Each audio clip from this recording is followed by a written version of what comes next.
she's small enough to use it as a nest. And her eggs are safe from larger predators up here. But as soon as they hatch, her 8 little ducklings must make it to the pond to feed.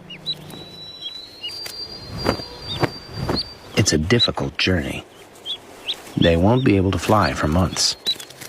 The instinctive bond with their mother is so strong.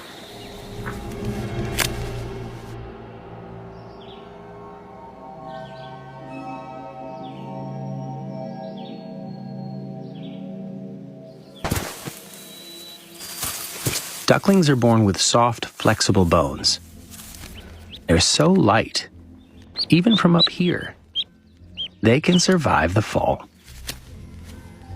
and bounce.